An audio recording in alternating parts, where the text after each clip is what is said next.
All right. So the final part of this lecture, this week's lecture, is going to be about the neuronal mechanisms that are potentially responsible for blind sight. So the key facts about blind sight to explain is first, their lack of visual phenomenology, at least their report.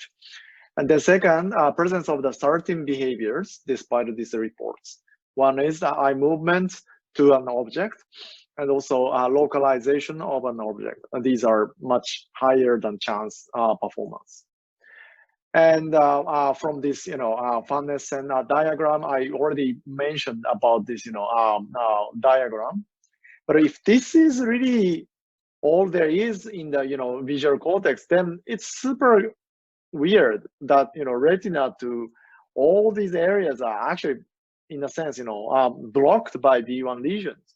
So if the B1 is damaged, according to this scheme, everything else goes, completely, defunct, and you'll get all the visual function to be completely nonsense, right? However, that's not the case in the blind side. That's things to be explained. And this is a figure from the Cox books, the front page or back page of this, book.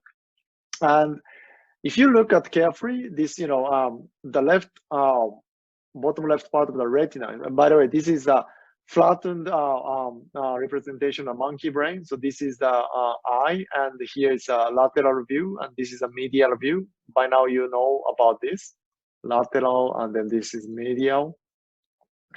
And then without disconnecting the connections, this figure generates this representation. And here, what you see is that retina on this side, the right side of the retina is projected onto this side of the LGN and then to B1.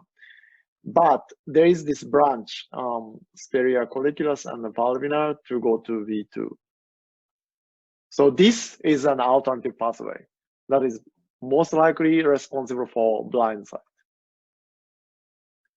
Just to get a better, view. So here's the magnification. So in terms of the number of the axonal connections, retinal ganglion cell projects to roughly 90%.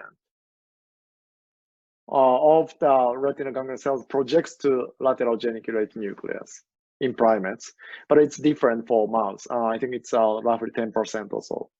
And then the rest of the 10% goes to, or believed to go to, superior colliculus and palmar.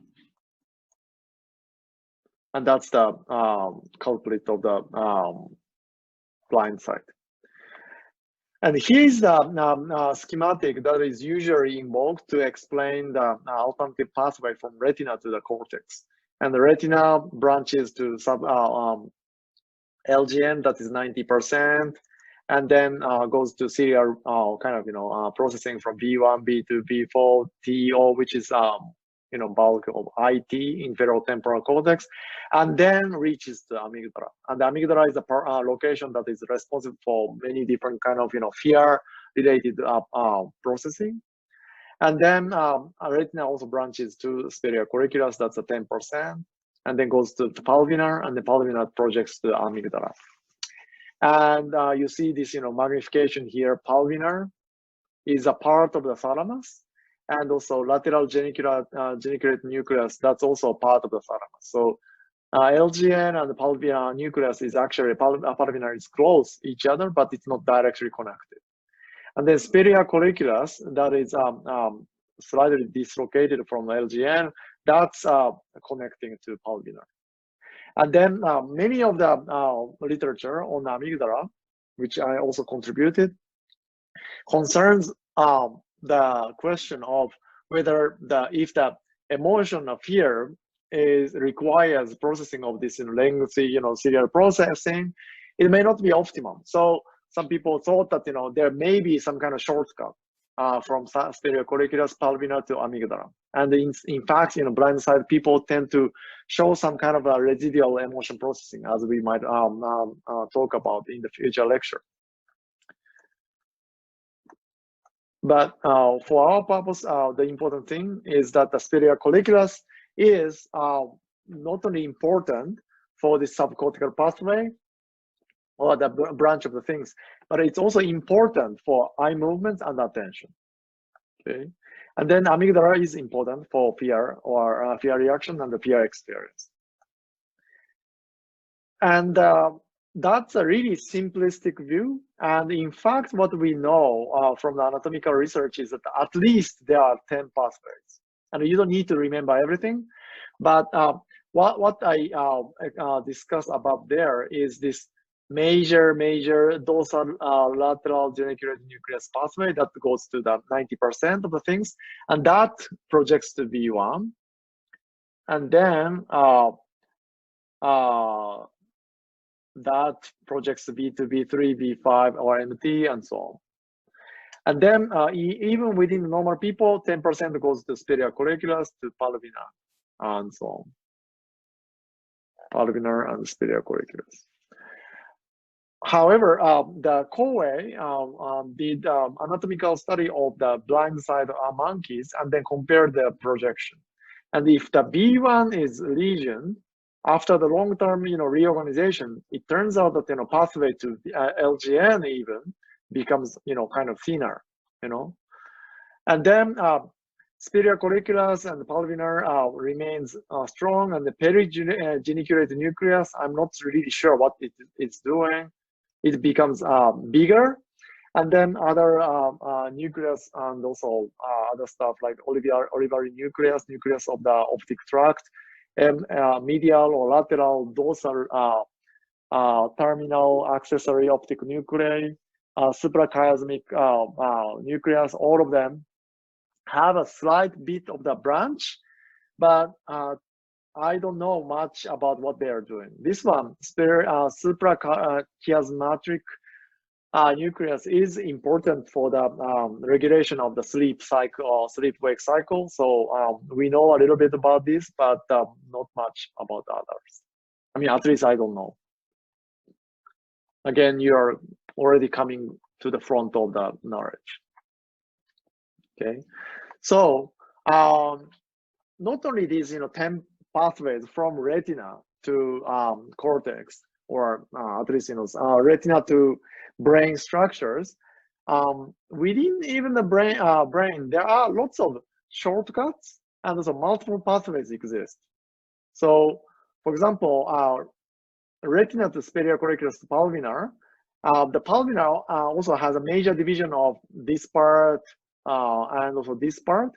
And the amygdala seems to receive a strong connection from the part that does not receive the input from superior colliculus directly. But importantly, LGN also has an input to MT directly.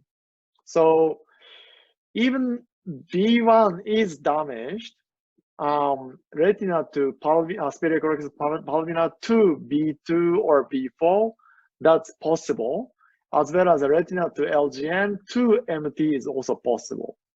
And then MT also projects to areas that are important for attention, for parietal cortex or frontal and so on. And so these pathways are not really straightforward, and there are multiple pathways exist, and it also can change after the brain lesions due to the long-term plasticity. And this has an important implication even for our discussion on consciousness. For example, in the case of the masking, when the stimulus is presented for, let's say, just very briefly, one frame, and then followed by a mask for 40 milliseconds.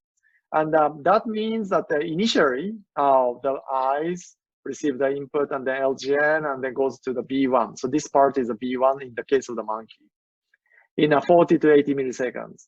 And then next part that is actually activated is, in fact, prefrontal cortex called FEF. That is important in directing attention and also moving the eyes. And remember that superior colliculus has a potentially shortcut to there, and that may explain why this has an extremely short latency.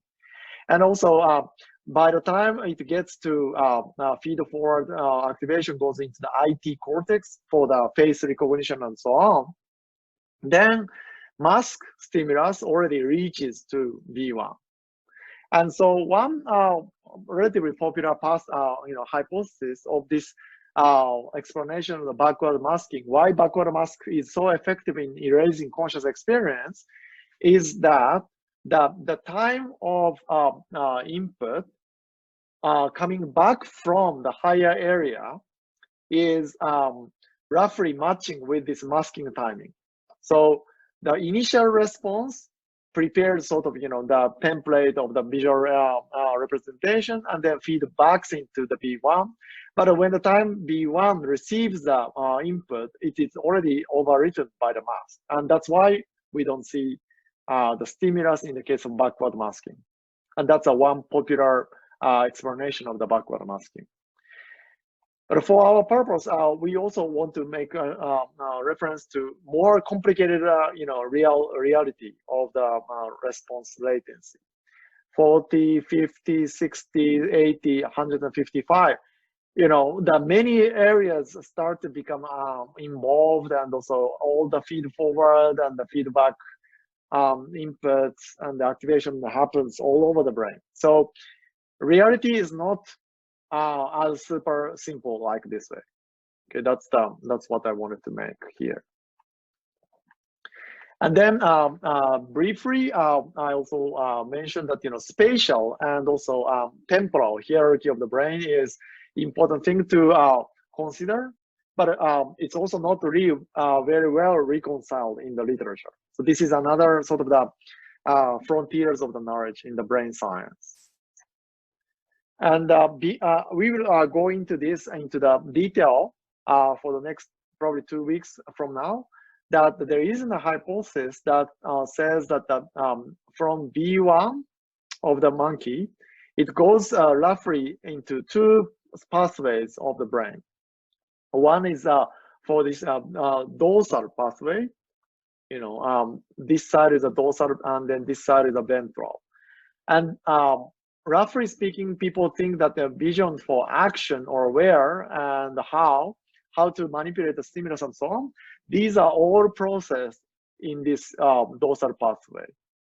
And this is hypothesized to be still remaining active for the blind side.